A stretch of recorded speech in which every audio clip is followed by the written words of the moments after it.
evening, everyone. My name is David Ainsworth. I'm the head of the communications unit at the Secretariat of the Convention on Biological Diversity. It's my pleasure to invite you to this press briefing taking place here in Montreal, Canada, in the offices of the Secretariat. Je m'appelle David Ainsworth, je suis chargé de communication du Secrétariat de la Convention sur la diversité biologique. C'est vraiment un plaisir de vous accueillir pour cette point de presse ici à Montréal.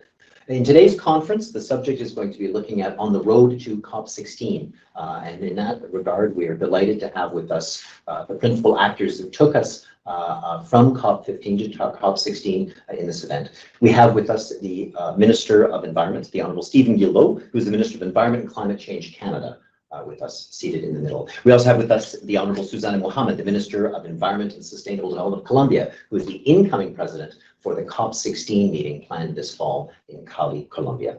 And we have Astrid Schomaker with us, the Executive Secretary of the Convention on Biological Diversity. And sitting right beside me here is David Cooper, who is the Deputy Executive Secretary of the Convention on Biological Diversity. The four of these people will be taking questions from you in today's meeting. J'aimerais annoncer les participants au panneau où nous avons le honorable Steven Guilbeault, ministre de l'Environnement et Changement climatique du Canada. Nous avons le ministre de l'Environnement et durable du Colombie, l'honorable Susana Muhamad. Nous avons le secrétaire exécutif de la Convention sur la diversité biologique, Astrid Schomaker, et le député secrétaire exécutif de la Convention, David Cooper, juste à côté de moi. For this conference, we will have a period of about 30 minutes involving a few statements from some of the participants and answering questions. And then the ministers will have to leave, and then we'll have almost an annex to this conference where the executive secretary and the deputy will be there to take more technical questions on the formal political agenda, formal negotiating agenda taking place at COP16. But let me get started right now with the statements, and when I follow it, I'll talk about how we'll manage the questions. So for that, I'd like to begin with the Executive Secretary, Astrid Schomaker, who will set the scene for us. Astrid, the floor is yours. Thank you, David, and good afternoon, everybody. Minister Muhammad, Minister Guilbeault, it's really a pleasure to welcome you here in the Secretariat. In a way, your presence symbolizes the continuity on the way to COP16 from COP15, and of course, that is a very, very important journey where we've started with unprecedented commitments and an unprecedented new understanding of the importance of biodiversity. And now, under your leadership, Minister Muhammad, the COP16 parties will have to demonstrate that they actually walk the talk. So they haven't just promised, but they put their promises into action. And in order to support this sort of movement for more biodiversity, the Colombian presidency has given us an excellent motto for the conference, Peace with Nature. It's going to be the theme of COP16. And we see that really as a powerful call to action. And of course, it also chimes in very nicely with the UN Secretary General's call to make peace with nature, which he described in a landmark address in December 2022, saying that making peace with nature is the defining task of the 21st century.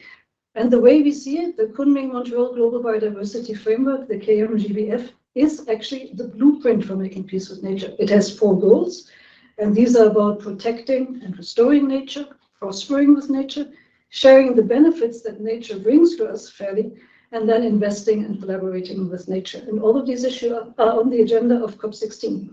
Now, most importantly, and I already said it, is to demonstrate that COP15 has brought forward unprecedented action, just as COP15 itself was an unprecedented agreement. So we will be looking at COP15 and how countries have started their journey of implementation to 2030. This is done either via national biodiversity strategy and action plans, and then also targets that countries have to put forward. And the deadline for that is COP16, but we are pleased, for example, to say that already 61 parties have come forward with more than 1,500 targets, which we're now analyzing and can report on at COP16. Also very, very important will be that COP16 finishes the unfinished business from COP15, and there in particular, this is about access and benefit sharing on digital sequence information from genetic resources. Now, that's a very technical subject, but a very, very important one, also in terms of the mobilization of resources, but also in terms of the understanding of how we interact with nature, that when we take from nature, when we benefit from nature, we give back to nature. And it's about operationalizing the mechanism that was already agreed at COP15. And in addition to that, COP15 also made very, very ambitious promises on biodiversity finance. Now, the Global Environment Facility acted quickly. They set up the GBFF, the Global Biodiversity Framework Fund, and Canada has been leading the way with capitalizing the fund with $200 million. Some other countries have followed suit. We are hoping to see more action in that space in the run-up to COP16 and at COP16. And then COP16, and I've come slowly to a close, also includes initiatives that will bring the indigenous peoples and local communities to the table and elevate their voices and all the traditional knowledge they can bring to the debate. And I'm sure Minister Muhamad will speak of that. But they are also then part of the largest green zone that we have ever seen, where all actors of civil society can bring together their energy and their ideas of how we can move forward in the implementation of our framework. So Colombia's admirable efforts in ensuring this widest possible participation are really consistent with one of the main credos, I would say, of the framework, and that is that we can only achieve the framework if all parts of government work together, but also if all parts of society come together, and we've had ample opportunity at COP16 to demonstrate how that can work. And I think I'll leave it at that and hand back over to David. Great. Thank you very much, Executive Secretary. Our Executive Secretary set the scene, and so now, as we are in Montreal, it's entirely fitting that we hear from Minister Guilbeault, who was representing Canada, hosting us here, hosting that great meeting where the Kunming Montreal Global Biodiversity Framework came into being. So, Minister, I invite you to take the floor. Merci, David. Bonjour à toutes et à tous. Welcome to all. First, I would like to say that we are on the unceded traditional territory of the Kanien'kehá:ka Nation, part of the Haudenosaunee Confederation. They are the traditional custodian and guardians of the lands and waters on which we gather today. C'est avec beaucoup de plaisir que j'aimerais vous présenter Madame Susana Muhamad, qui est la ministre colombienne de l'Environnement et du Développement durable. J'ai eu le plaisir de travailler avec elle déjà depuis plusieurs années, et vous allez voir, pour ceux qui ne le savent pas encore, c'est une alliée, c'est une championne de la défense de l'environnement, de la protection de la nature, la lutte au changement climatique et aussi des voix autochtones. Je pense qu'elle va nous en dire plus sur sa vision et celle de son gouvernement pour la COP16. So today we're passing the torch on the world's biggest nature protection conference. Minister Muhamad presiding over COP16 will be presiding over COP16 starting on October 21st in Cali, Colombia.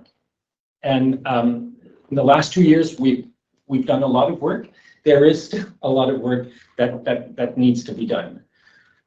Some of you will recall that in 2022, we didn't even know that we were going to be able to host COP16, let alone be able to come to the conclusion that many have called the Paris moment for nature. And we did that by working together in challenging times, and you know, it is as challenging now as it was then. But the only way we can get there is by working together, and the issues couldn't be as urgent as they were then. Species are still going extinct. We're still unsustainably using natural resources. We're not protecting critical habitats, and we've still not collectively realized that in the fight against climate change, our biggest ally is nature. But we did what very few thought was possible in 2002. We got 196 countries to agree to the Kunming Montreal Biodiversity Framework. And I think at the time, all countries said loud and clear, there's a better way to work with nature and to care for nature. Une nouvelle voie où nous pouvons collectivement répondre à la crise de la biodiversité, celle de la pollution, tout en soutenant des communautés fortes et durables partout à l'échelle de la planète. C'est certain qu'il est facile d'utiliser la peur pour bloquer les solutions. Et on voit des politiciennes faire ça partout sur la planète. Ces gens-là n'ont hélas aucune solution à offrir, que ce soit sur la protection de la nature, la lutte au changement climatique ou encore la lutte à la pollution plastique. Mais la COP15 nous a appris l'importance de travailler ensemble pour arriver à des résultats ambitieux. Comme on dit si bien en québécois, il faut que les bottines suivent les barrettes. Alors, depuis 2015, le Canada s'est engagé dans la plus grande campagne de protection de la biodiversité de l'histoire du pays. Je vous donne quelques chiffres, je ne vais pas vous inonder de ça, mais en 2015, lorsque notre gouvernement arrive au pouvoir, le Canada protège à peine 1% de nos océans et de nos espaces côtiers. Nous sommes à plus de 15%, presque 15% aujourd'hui. Nous protégeons 10% de nos territoires. Nous sommes à peu près à 14% aujourd'hui. J'ai bon espoir que d'ici la fin de l'année, au Canada, nous serons presque à 20% dans les deux cas, à la fois pour la protection terrestre et la protection maritime. Et on voit les impacts combinés des changements climatiques et de la surutilisation de nos ressources naturelles, que ce soit les feux de forêt, que ce soit les inondations. La science nous demande d'agir. Nous avons l'opportunité de bâtir une société et une économie qui soit plus durable pour que les générations futures puissent en bénéficier. Nous avons présentement un plan au Canada de 12 milliards de dollars investis en matière de protection de la biodiversité. Et ce qui est vrai au niveau international et tout aussi au niveau canadien, c'est ensemble qu'on va réussir. L'ensemble des gouvernements, les provinces, les municipalités, les peuples autochtones, bien sûr le secteur privé et les ONG et bien d'autres. So in October, the world will look to Cali so that we can continue the work we started in Montreal. Countries, provinces, indigenous nations, cities, private sector, all partners must again come together to make progress on protecting the planet before it is too late. Together, we can find ways to mobilize, innovate, and respond to the biodiversity crisis. I'm happy now to pass it on to Minister Muhamad. Bienvenida, Ministra. Muchas gracias, ministro. Un saludo a la secretaria, al Deputy Secretary. Gracias por nuestro recibimiento acá. Thank you for receiving us here in Montreal. And we have been expending 3 long days of actually going through all the negotiation processes and understanding. Another long day today. Yes. Understanding in depth what the negotiation will be about, but especially also working together with the Secretariat so we can fulfill a role as a host country and be able to welcome the world to move forward one step further regarding the global biodiversity framework. In this 21st century, and that's the main motivation why Colombia decided to host this conference, we see there is a double movement that humanity has to make. The first one is decarbonize and have that just energy transition. We have to be just, I emphasize. But on the other side of the coin is to restore nature and to allow nature to take again its power over planet Earth so that we can really, at the end, stabilize the climate. Otherwise, it will be something as one purpose is eating the other, meaning that if we are invest a lot in this process of nature recovery, but at the same time we are not decarbonizing, the climate will continue changing and nature will not have the time also to adapt. And if nature collapses, communities and people will also collapse. Society will collapse. And this is exactly the double movement that I think the world is not still conscious of.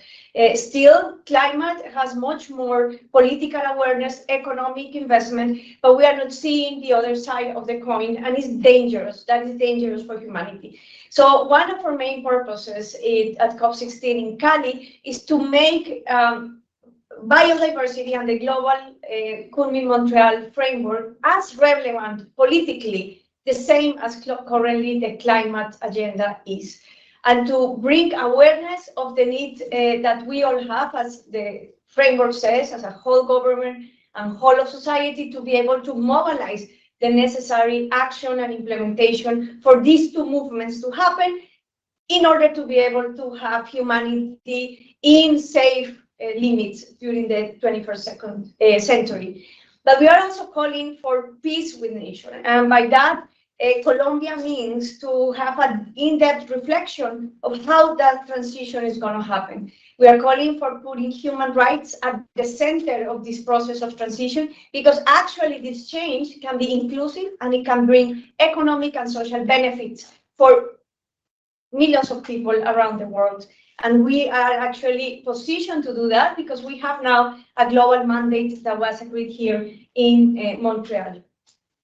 But it means also that all of society can mobilize. It means that we need to rethink the way we live, and making peace with nature will be a central question of how we redefine business, how we redefine the economy, how we redefine the way we build cities, how we redefine the way we live. And if we incorporate, as Minister Guilbeault said, nature as our main ally, as actually a force for life, and change that relationship, that mental relationship of nature as a resource, but rather we come back to this ecosystem cycles, for sure we're going to be able to build some new perspectives on society. So how we're going to do this is by creating a participatory and action zone. We call it the green zone, where we have openly invited stakeholders to put their perspectives. We have divided that zone during the 12 days with 12 themes,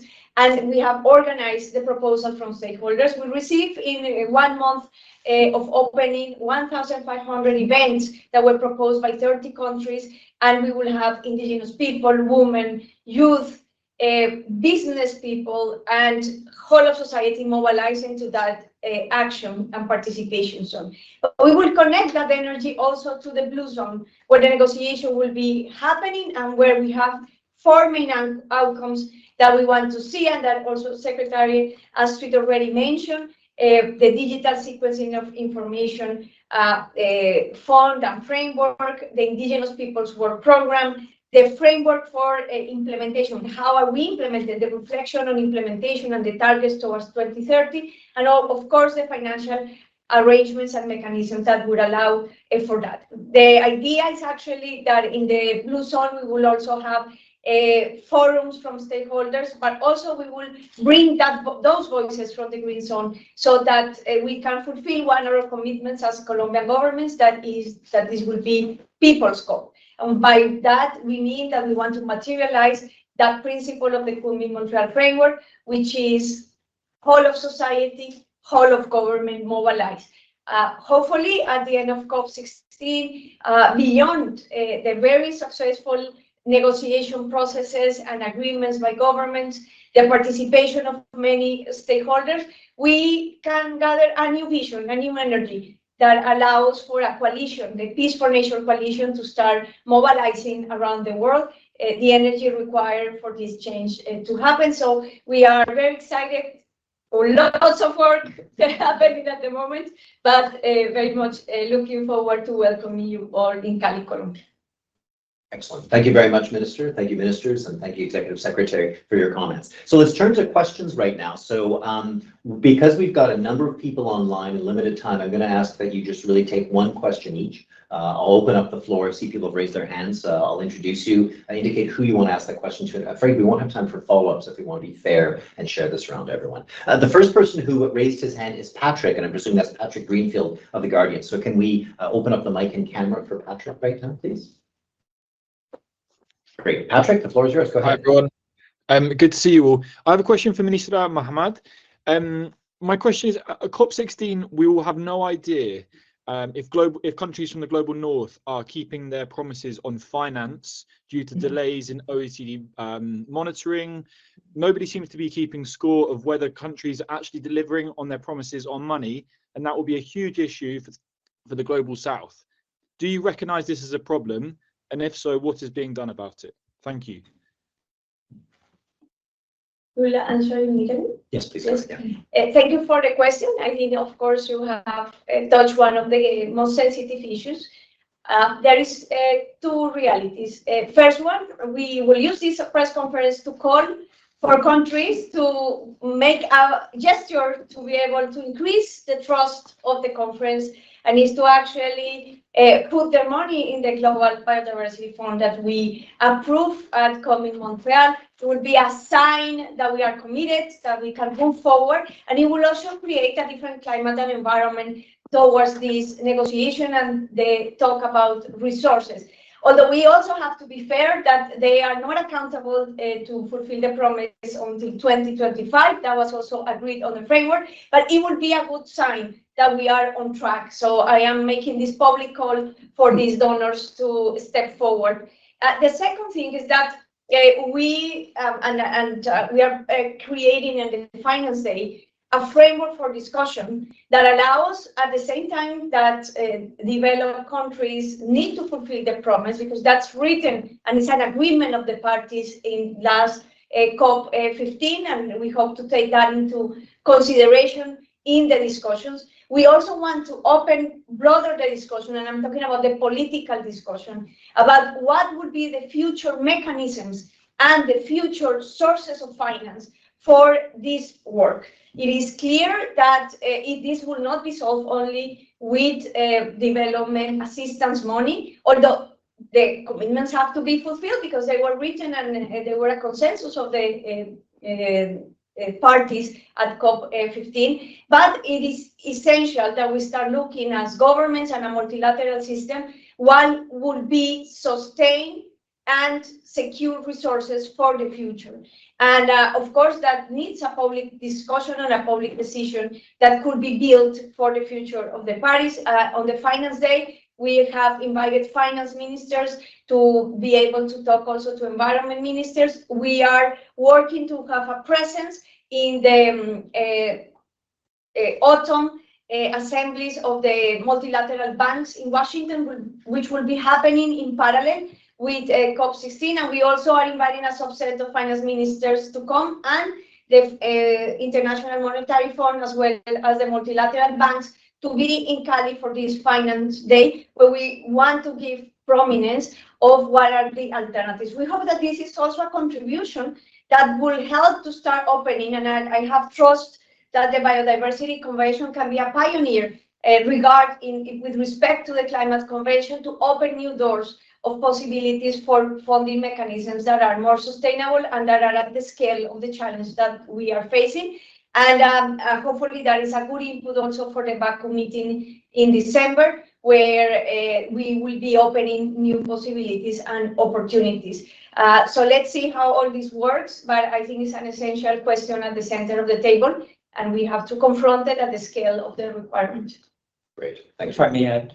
Yeah, please go ahead, Minister. Yes. Good to see you, Patrick. I would just add a few things to what Susana said. I mean, my understanding is that there are chances that the OECD report, and I understand that not everybody agrees with the OECD methodologies, just the same as not everyone agrees on the climate side of things, but they have been providing, I think, important input into that discussion, and my understanding is that we might have it in time for COP16. As Susana rightly pointed out, the commitment is for 2025, but it would be good to have as much information as possible before COP16. As previous host country, I'm committing to Susana and to the Secretariat to help talk to some of my peers in terms of resource mobilization. I think we've seen countries step up for the JEF fund, perhaps not as much as many of us would have wanted. $500 million is not nothing, but we need more.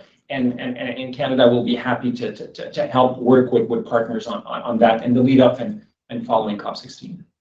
Great, thank you very, very much. So the next question, I see it's from Stella Paul in the chat, but it follows a little bit on what Patrick's done.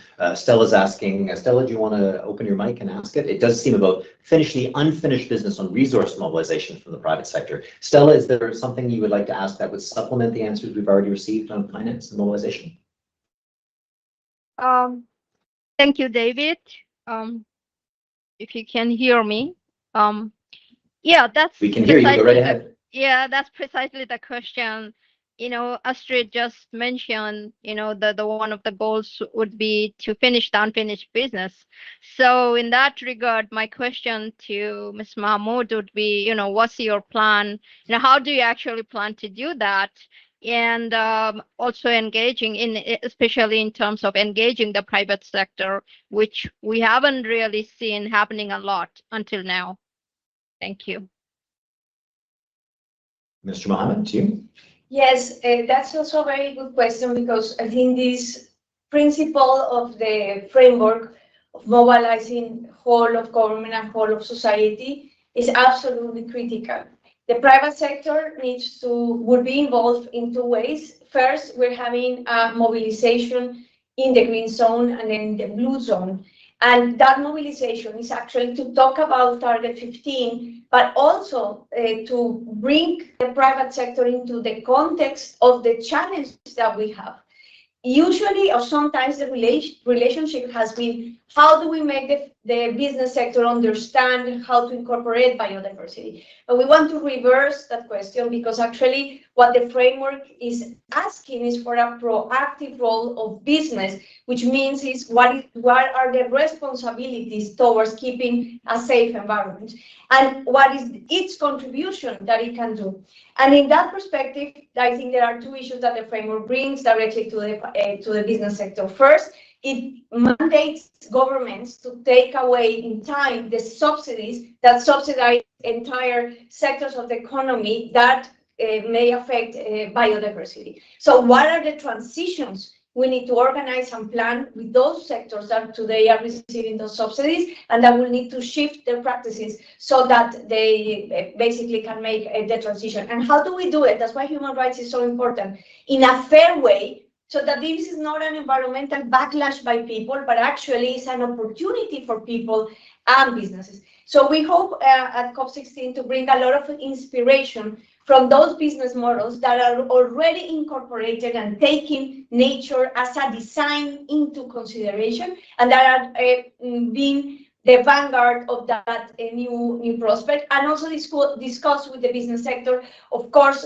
what the framework means for them and how can we make this partnership between government and business to move forward together in these transitions. It cannot become an opposition between the economy and government policies. It has to become a partnership, and that partnership needs to have a common purpose, that we need to have all the activities that humanity makes into safe environment, into safe limits. Otherwise, everybody will lose. It's not about, and it's going to be actually more detrimental to the economic process. That affects societies, affects governments, everybody. So that's the framework of the discussion. We're going to have the Green Zone Business Forum. We're going to have actually examples of green businesses. And we're also going to have the Business Forum at the Blue Zone. And we want to capture that dialogue to be able to give back to countries and governments how to work with the business sector for the implementation of the framework. Great, thank you very much. Going to move on quickly now to Pierre Champagne. Eric, I believe you're with La Presse. Go ahead, Eric. Eric, la parole est à vous. Eric? Okay, we'll come back to Eric in a minute then. So, Ehsan Massoud. Ehsan, please, the floor is yours, Ehsan.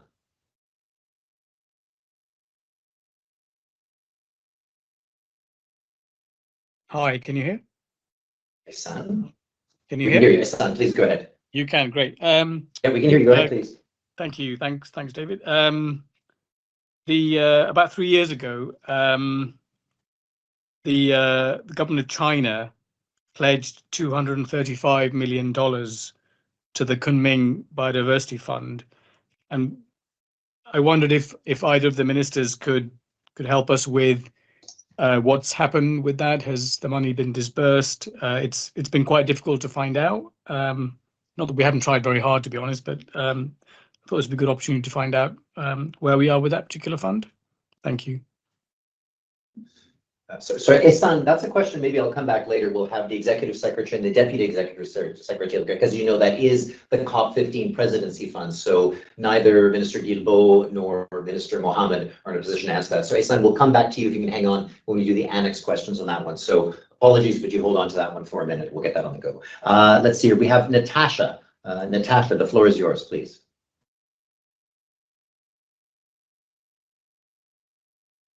Natasha. You have to respond quickly, everyone, otherwise I'm going to move on. Okay, sorry, Natasha, we'll come back to you. Jake Spring of Reuters. Jake Spring, go ahead, please.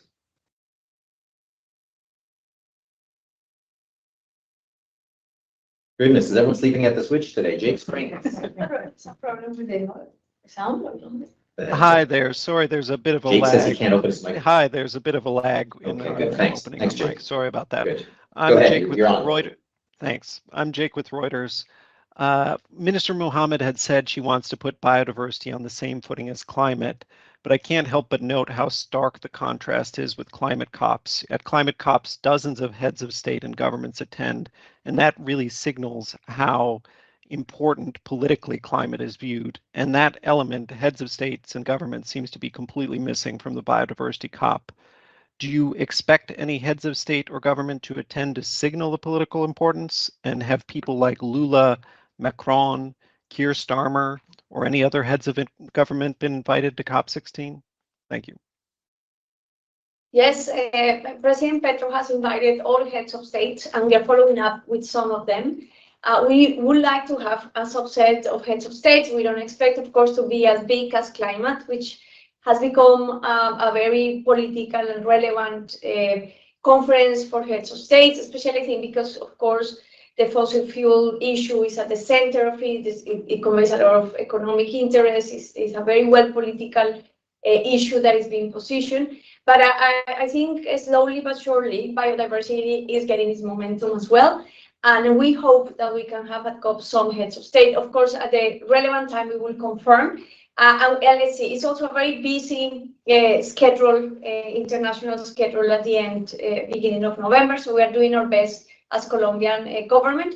But I will highlight a lot is the very high enthusiasm for the participation of many sectors of society and the political mobilization that is happening towards COP16. Hopefully, even if heads of state do not show up in Cali, that mobilization will be the seeds for they starting to call the importance of this issue and increasing the political relevancy. We really believe of the constituencies, we really believe at the basis of society, if the issue is ingrained, then they will put politics to move forward with it. And hopefully we can create a good positive circle in that perspective and increase the profile of the situation of biodiversity. I think it started to become an issue for finance ministers because the environment ministers are coming to the finance ministers saying, okay, we have to start accommodating the global biodiversity frameworks. It starts to become a whole government issue, and that will increase the profile and hopefully the presence of heads of state will give more relevance, but we plan good seeds for the future as well. Good. If I may add, David, thank you for the question, Jake. I think it's fair to say that the CBD COP is still catching up in terms of the level of importance that is given to it to the climate COP. But I think it is equally fair to say that it is catching up. That the COP15 was the largest CBD COP ever in terms of participation, and we had months to organize it. Not a year, let alone 2 years. Many COPs many host countries will have to organize it. The level of attention paid to the issue, whether it's at a COP or outside of COPs, to nature is increasing. We're seeing more and more actors come to the table saying, hey, we want to be part of the solution. We want to work with governments, whether it's businesses, whether it's local governments, municipalities, obviously indigenous peoples, trade unions. So I think that we are seeing it, but there's still some work to be done. We actually considered for COP15 heads of state segment. We just had, and we heard from certain countries that their leaders were ready to come. We just had so little time to organize it that it wasn't really possible. But I think we're getting there. Great. Okay. Thank you very much. So there is a problem with the microphones. I apologize to people online. Eric Champagne of La Presse, his question is in the chat, and it goes to both of you ministers. His question is to say, so after COP15 in Montreal, what could be the best conclusion of COP16 in your wildest dreams? Okay, to both of you. So okay, well, there's no wild dreams in the multilateral system because the agendas are set 2 years before. So the agenda has been negotiated for 2 years, and as you know, we got this intention to do COP because of Turkey's resignation. So we only had the news that we were going to be the COP host this January. So as well as Montreal, it has been a very fast-moving process. But I say that if we have a very strong engagement from all sectors of society that get very inspired of this new vision of how making peace with nature is at the core of what we need to do at the 21st century, I would say that's a first political success. Secondly, if we are able to position within government and within a whole of society as well, that the parallel movement to decarbonization is implementing the global biodiversity, meaning taking care of nature. I think it will be a success. And in terms of negotiation, if we are able to approve the digital sequencing of information fund and the mechanism for implementation, if we are able to approve with broad participation of indigenous people, local communities, Afro-descendants, campesinos, the work program, and they are ready for action because they are the people at the site, at the territories, in the biodiversity spots, and they are ready for action, we're going to have a huge movement. And also, if we get a positive of environment for the guarantees for implementation, that we are going to achieve these goals, that governments are going to do their best, and the finance agreement moves forward. If we are able to put these four things that are on the negotiation and these other two objectives that are more political objectives, I think we will have a very successful COP that is contributing in the global community to a global multilateral purpose. I agree with everything Susana has said. I think COP15, and Astrid talked about that earlier in her intervention, was about coming together to agree on what needed to be done. And COP16 is about how do we implement this. And Susana has spoken about this new vision. Let me give you an example. I'd say almost 100% of new conservation projects we're doing in Canada, we do in partnership with Indigenous nations. In fact, we're finalizing what, to our knowledge, is the world's largest Indigenous-led conservation project in the Northwest Territories of Canada. When finalized, and I'm confident we'll get there before COP16, it will be roughly 1 million square kilometer, 4 times the size of the United Kingdom. I would argue, this is a new vision, a new way of doing things. That's not how we used to do things in Canada in terms of conservation. We need to change that. I think we need to show that collectively that we are making progress, whether it's on conservation, restoration, resource mobilization. And if we can collectively show that we are making progress on all of these elements and the various targets of the Kunming Montreal Global Biodiversity Framework, then people will be able to say this is a success. Perfect. Okay, so my apologies, everyone. The ministers have got a very busy schedule, so we will need to bid farewell to both Minister Guilbeault and Minister Muhamad. However, those of you online do not leave, because we're going to have Astrid Schomaker and David Cooper, who are going to be able to take some of these other questions, such as the question we had about the Kunming Biodiversity Fund from Esa Massoud. So please stay in line and we'll continue the questions, and having David and Astrid here will allow you to get those areas. So I bid farewell to our guests, the ministers. We will see more of them in the months to come and other press availabilities and briefings. Thank you very much. So online, just hold for a few minutes, and then we'll have Astrid and David set at the table, and also the teams from Canada will head out. So hold on just a minute. Thanks.